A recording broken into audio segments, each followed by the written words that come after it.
In this episode, we're going to tell you how we plan our road trips. We're going to show you how we do it step by step, give you some tips and tricks to make the most out of your time on holiday. You know that we still work full time, so we have to make the most out of our 2 or 3 weeks. So what do you say to that, Slaw? I just drive. So come along with us on this vlog and see what we do for our planning.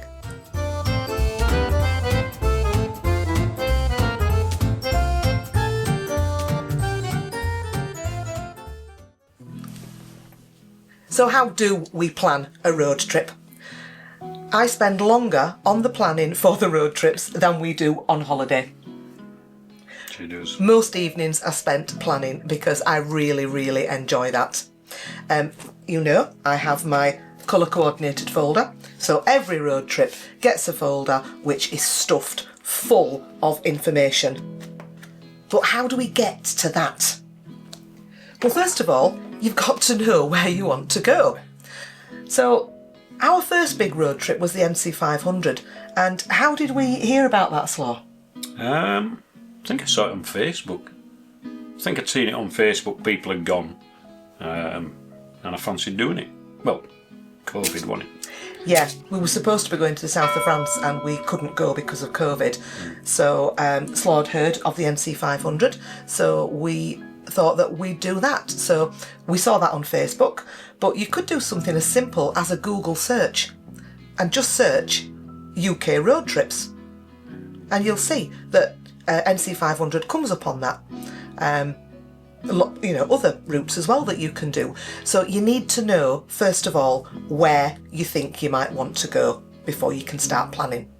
Then you start your initial planning and you need your big map. You know, I love a big map. But big maps can be very daunting. Where do you start on that big map? Well, remember the old saying, how do you eat an elephant? You can't eat a whole one in one go. You have to eat it bit by bit. So that's what you need to do. You need to break your road trip down into smaller, bite-sized pieces. You need to work out how many days you've got for your road trip. Now, we know lots of you, our subscribers, have already hit the big R and can just head off for, you know, as long as you want. Some of you are tied to 90 days. Yeah, some of you are.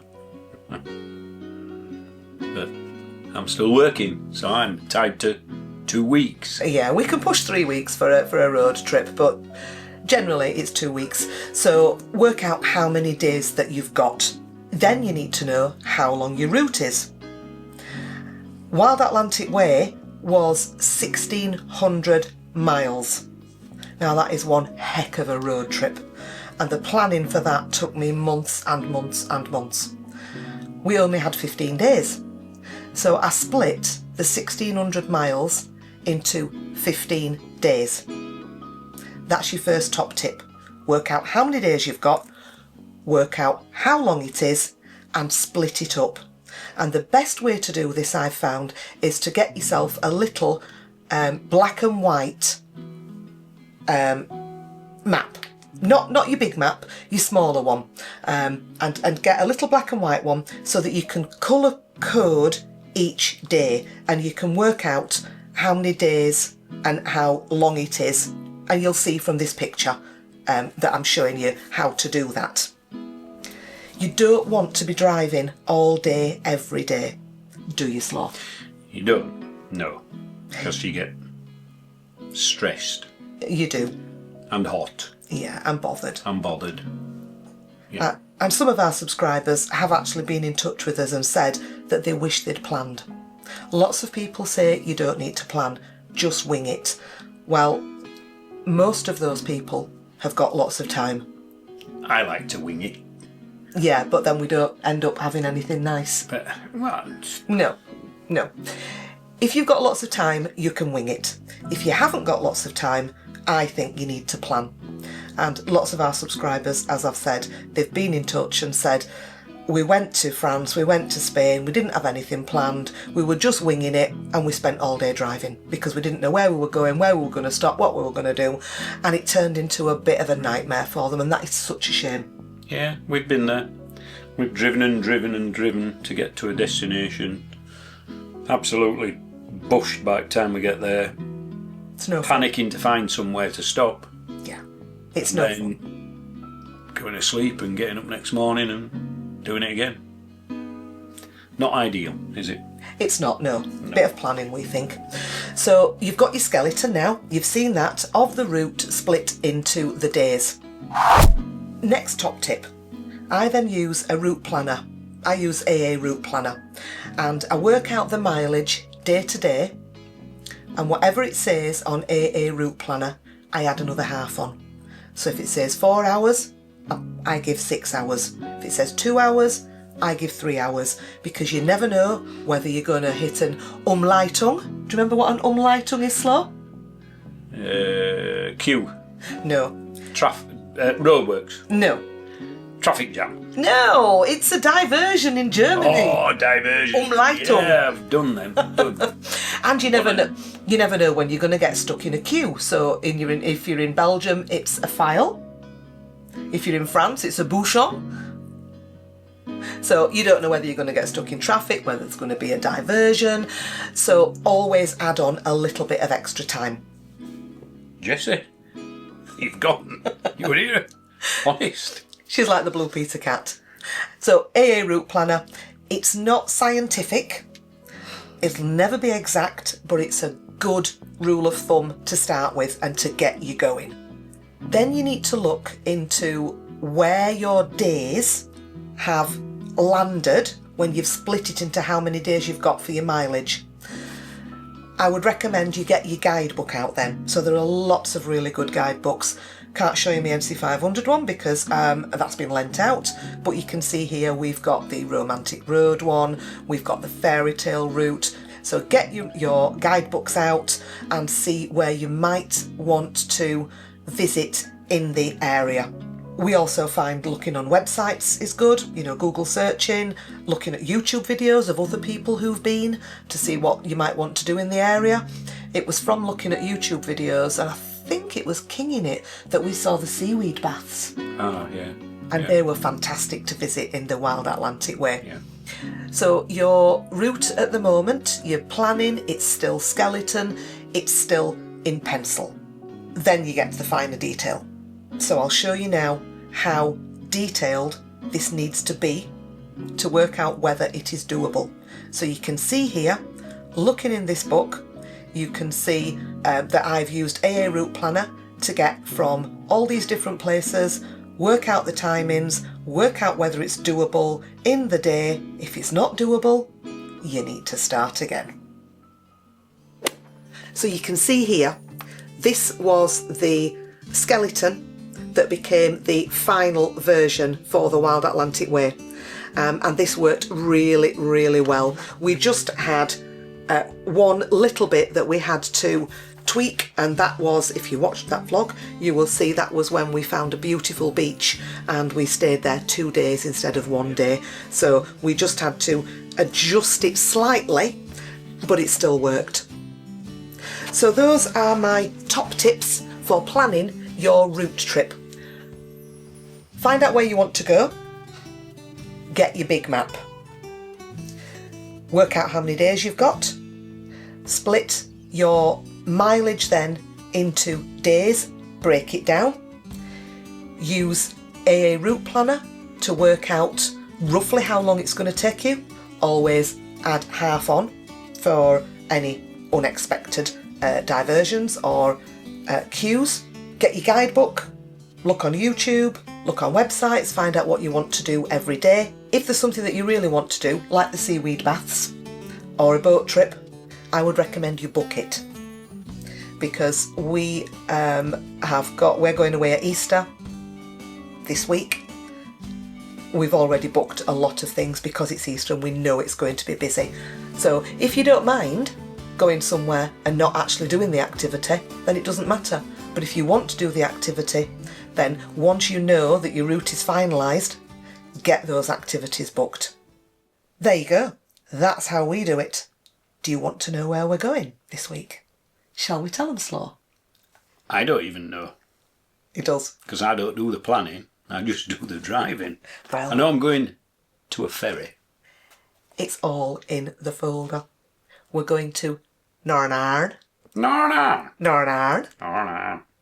Apologies to anyone from Northern Ireland. That was a very, very poor rendition of a Northern Ireland accent. But that's where we are going. And how did we find out about this road trip in Northern Ireland? Well, we found out about the Wild Atlantic Way because when we did the MC500, people started saying to us, "Oh, have you done the Wild Atlantic Way?" "No, we haven't, so we'll do that one." And then we heard about the Romantic Road and we did that. And then people said to us, "Oh, you've done the Romantic Road. Have you done the fairy tale route?" "Oh, no, we haven't, so we'll do the fairy tale route." And people have said to us, when you went to the Wild Atlantic Way, did you drive the coast road in Northern Ireland, the A2? No, we didn't. We didn't even know that was a road trip. So Mr. Google was our friend and we found that there is a road trip called the Causeway Coastal Route. Now this is probably the shortest road trip that Slaw will ever do. It's only 130 miles. And we're doing that in a day. No, we're doing that over 6 days. 6 days? Yeah. I'm going to do push motorhome round. So yeah, very, very short road trip. But we've got a week off at Easter, so we thought that that's where we would go. So I'm going to talk you through my colour coordinated folder. What I do is I break the days down and then I colour code them. So we're staying in some car parks, so they are written in brown ink.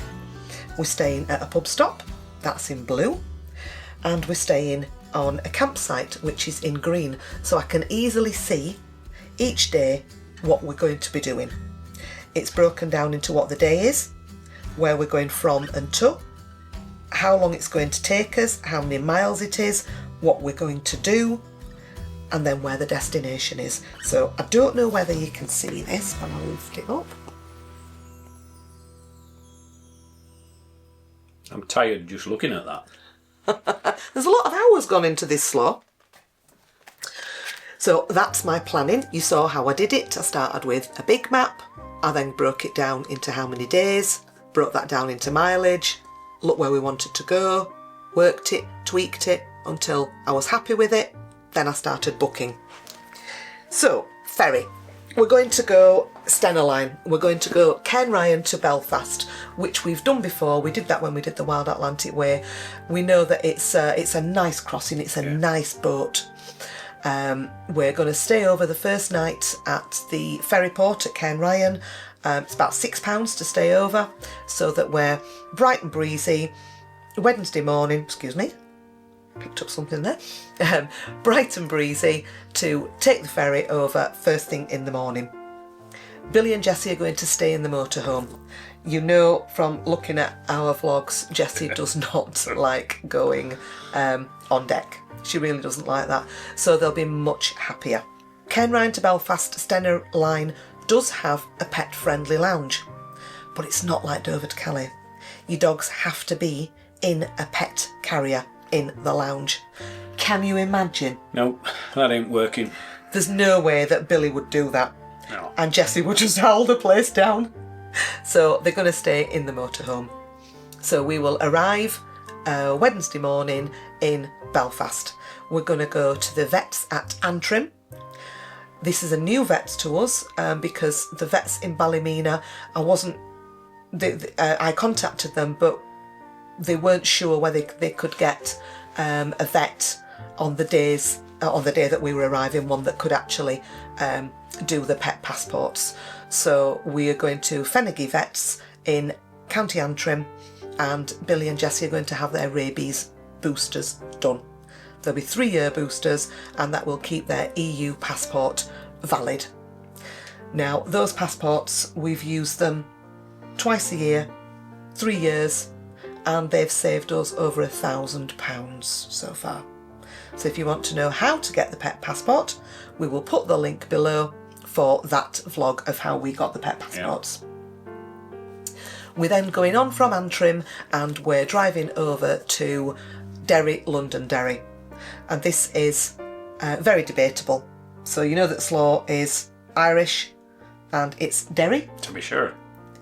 Irish Italian. Me being English, it's Londonderry. So let's hope there's no fighting that day. Yeah. And then we're going to move on from there. And our first night in Northern Ireland, we're going to go to the Point Bar at McGilligan, which is where the little ferry goes over. On the Thursday, we are going to take in, and I'm going to check the colour coordinated folder now. That's why we have a colour coordinated folder. On the Thursday, we are going to hopefully visit Mussenden Temple, Portstewart, Dunluce Castle, and then the highlight for Slaw. You got your glasses on? Can you see where we're going? Thursday afternoon. Oh, Bushmills. We've got a distillery tour with whisky tasting at Bushmills. We're not driving, are we? No, the car will be parked up at, I Motel. don't know how you pronounce this, Dunderave Road car park? Dunderave Road. I think so. What, like rave? Like a rave? Could be, if he's been on the whiskey. I'd be raving. I'd be raving back. Friday is Good Friday, and that day we're going to visit Giant's Causeway, possibly Ballintoy Harbour, and Carrick-a-Reed Bridge. And then we're going to a campsite for 2 nights, and on the Saturday we're going to take the ferry from Ballycastle to Rathlin Island. So that'll be nice because, you know, we are the law, it is the law. Every holiday has to have a boat trip. Yeah. Always a boat trip. Sunday we're going to visit, we think, Cushendon, and then go on to Glenarm. Staying at Glenarm car park overnight. Monday we're going on to Whitehead, and we're going to walk the Blackhead coastal path. And then Tuesday we're coming home. Is that it? That's it. Can't go anywhere for a week. We can. We've only got a week's holiday at That's Easter. rubbish. Yeah, but look how much we're going to do. I knew all that. I didn't need to look in a folder. I know. So, what have I got in here that I can show you? Yeah, I can show you this. We went on the website for the Causeway Coastal Route and we got loads and loads of information. So lots of information about the route. It shows the route with all the points on here. If you remember when we did the Wild Atlantic Way, there were discovery points and we called them wawas. Wawas. Didn't we? Yeah. Wawas. Lots and lots of information. So I've just added a little bit to this because Mussenden Temple, dogs are allowed. Dunluce Castle, no dogs allowed. This is an outside attraction, but we know what it's like. We need no dogs allowed. No? We're in Northern Ireland, we're not in Southern Ireland. Well, there's still... Republic of Ireland. Yeah, there's no dogs allowed there, so I've just written it on so to remind us. We've got Bushmills, obviously no dogs in the distillery. No. Giant's Causeway, dogs are allowed, but we'll probably have to lift Billy up because I don't think his little paws will cope with that, bless him. So I'm not going to go through them all, but lots and lots of information there that was on the website. Lots and lots, as you can see, lots and lots and lots. We've then got the confirmation of the booking for the distillery. We've done a full fold. Stuffed full. Stuffed full fold. We've got the campsite booking. We've got the receipt for the boat trip. We know on Rathlin Island, because again, if you go on the website, you can get information there about Rathlin Island, and I've already looked. I've been on the Facebook page for Dog Lovers NI and found us a dog-friendly hostelry for lunch on Rathlin Island. Dogs are welcome at Glenarm Castle, but only in the gardens, not inside, and that's it. So that is my colour-coordinated folder, stuffed full, ready for our holiday this week. Tired. Looking at it. So we really hope that you're going to come along with us on our adventures in Northern Ireland. I've said it again, Northern Ireland. Oh no. And we hope that sharing our tips and tricks for planning road trips has been useful for you. So on that note, I think we will say we will love you and leave you and see you in Northern Ireland. Bye. Bye.